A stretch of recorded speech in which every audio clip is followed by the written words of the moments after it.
Hi everyone, I'm the Lloyd, and if you're new here, my channel is all about helping to make your home smarter using Apple Homekit. If you've seen my videos before, then you know I love smart lighting. And today, I want to talk to you about the Smart Wi-Fi Ambient Light from Meross. This is a product I've wanted since it was first released, and I have to thank Meross for sending this to me free of charge. I've now had the opportunity to test this out for a couple of months, so I'm excited to share my thoughts with you today. And you all know that if there's something that you should know, I'm not going to hold back because Meross sent this product to me. With the holidays just around the corner, you may be on the lookout for some cool gifts, either for friends and family or perhaps for your own Christmas list. I build a lot of my smart home through Christmas and birthday gifts, so don't be afraid to ask for smart switches buttons or the Meross Smart Wi-Fi Ambient Light. Let's take a closer look.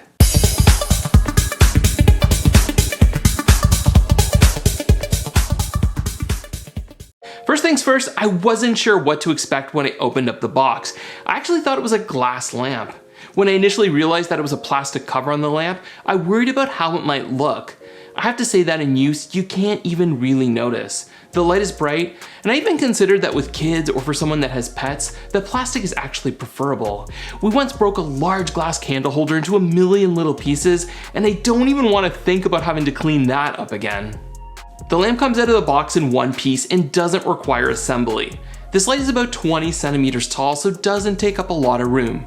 Turned off, it's white with a clear plastic shell and a coin-like metal circle at the top, just slightly larger than a toonie, and that's used for manually controlling the lights. I think the style looks pretty good.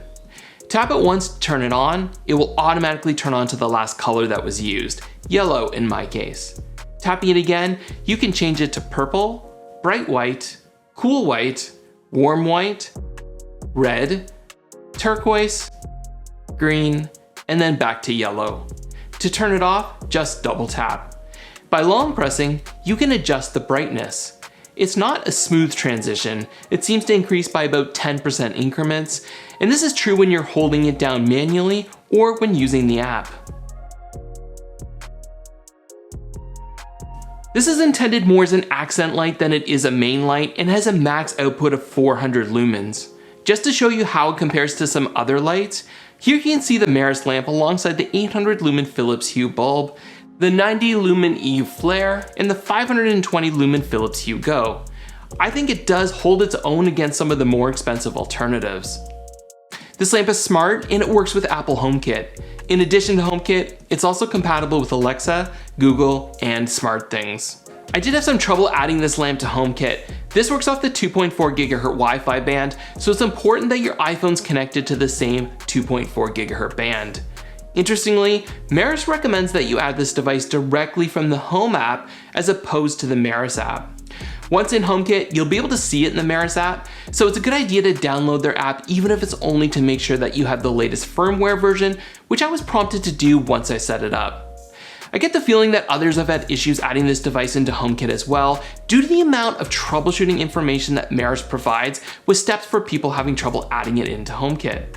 I actually appreciate the effort that Meross went to help with this problem. Ultimately, it only took me a few tries before I was able to add it to HomeKit, and honestly, it's something you only have to do once, and then you should be good to go, and you can start including it into your favorite scenes and automations. I'll talk more about how this light performs a little bit later, but first, let's talk about where this lamp should go. First of all, this light doesn't include a battery, so it's meant to be stationary. Over the last couple of months, I've moved into different places to see where it looks best, and really, the options are endless. Here's some of the places that I tried.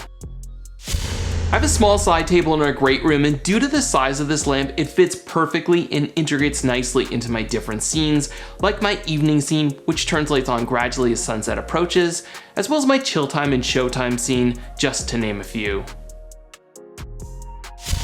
This worked well as an entry light. It's not bright enough to light up the entire entrance, but it's enough light in the evening to add some ambient light. But I still have our main pot lights turn on when the doorbell rings or when motion is detected.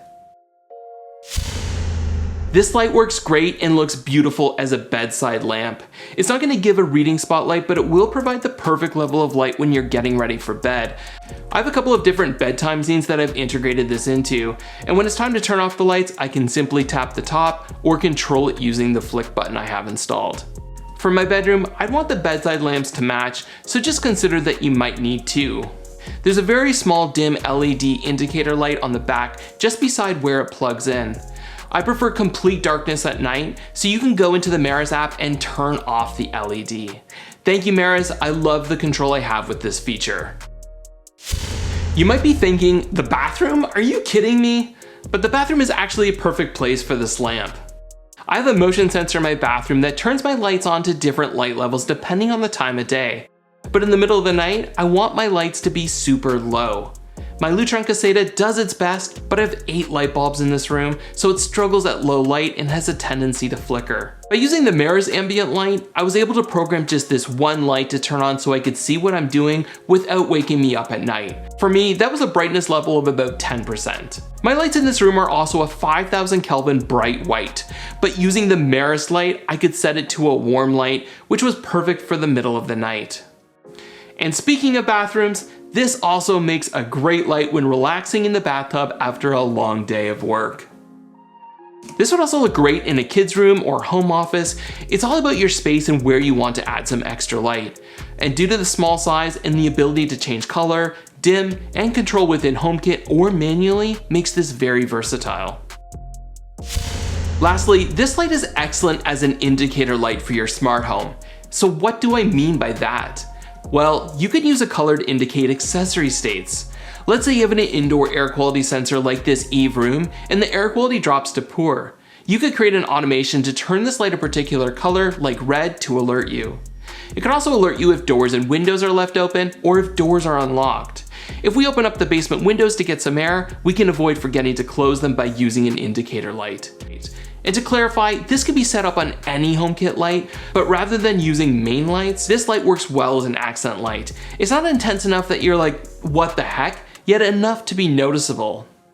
The Meross app is straightforward. You can set scenes and create automations, which are also possible in the Home app. As mentioned previously, the Meross app is where you go to make sure that your firmware is up to date and where you go to turn off the LED indicator if you choose. You can also see your device's Wi-Fi signal strength and even customize the photo, as you can see I did here. So while the Meross app doesn't provide additional features such as lighting effects, for example, it's useful to have and really easy to use.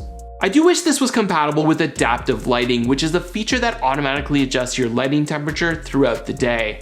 This is a feature I often use, so I'm hoping that it's added in the future. But that's pretty nitpicky considering the value for the cost of this light. Some really great news, as of recording, this light is $8 off the retail price of $59.99 Canadian, and in the US, this lamp is currently $41.99, and it's 20% off. Hopefully it's still on sale by the time you watch this, but even if it's not, it's fairly affordable, and I think it can definitely improve your smart home.